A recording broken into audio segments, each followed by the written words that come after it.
ഒരു കാര്യം പറയാനുണ്ട്. നമ്മൾ പെർഫ്യൂം ഫ്രീസ് ചെയ്ത് ഉപയോഗിക്കണം എന്ന് പറയുന്നത് നിങ്ങൾ കേട്ടിട്ടുണ്ടോ? അതിന്റെ സംഭവം എന്താണെന്ന് നിങ്ങൾ ആലോചിച്ചിട്ടുണ്ടോ എപ്പോഴെങ്കിലും? നമ്മളാണെങ്കിലും നമ്മളിവിടെ മിക്സ് ചെയ്യുന്ന പെർഫ്യൂമിന് ഒരു ദിവസമെങ്കിലും ഫ്രീസ് ചെയ്യണം എന്ന് പറയാറുണ്ട്. ഫ്രീസ് ചെയ്യണം എന്ന് വെച്ചാല് ഫ്രീസറിൽ വെക്കണം എന്നല്ല, നമ്മൾ മരുന്ന് കാര്യങ്ങളൊക്കെ വെക്കുന്ന പോലെ ആ ഒരു ട്രേയില് ഒരു ദിവസമെങ്കിലും എന്ത് ചെയ്യാം, സ്റ്റോർ ചെയ്തതിന് ശേഷം വേണം ഉപയോഗിക്കണം എന്ന് പറയാറുണ്ട്.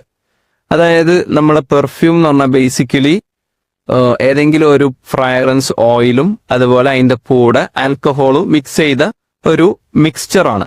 ഈ മിക്സ്ചറിന്റെ ഒരു സ്വഭാവം എന്താണെന്ന് വെച്ചാല് അത് കൂളായിട്ടുള്ള ഡാർക്ക് ആയിട്ടുള്ള ഒരു അറ്റ്മോസ്ഫിയർ ഉണ്ടെങ്കിലാണ് അതിന് നല്ല ഒരു ബോണ്ടിങ്ങിലേക്ക് എത്താൻ സാധിക്കുള്ളൂ. അപ്പൊ ഈ ഒരു കാര്യത്തിന് വേണ്ടിയിട്ടാണ് പെർഫ്യൂം മിക്സേഴ്സ് ഒക്കെ എന്ത് പറയുന്നത്, നിങ്ങൾ ഈ പെർഫ്യൂം ഒരു ദിവസമെങ്കിലും ഫ്രീസ് ചെയ്തിട്ട് വേണം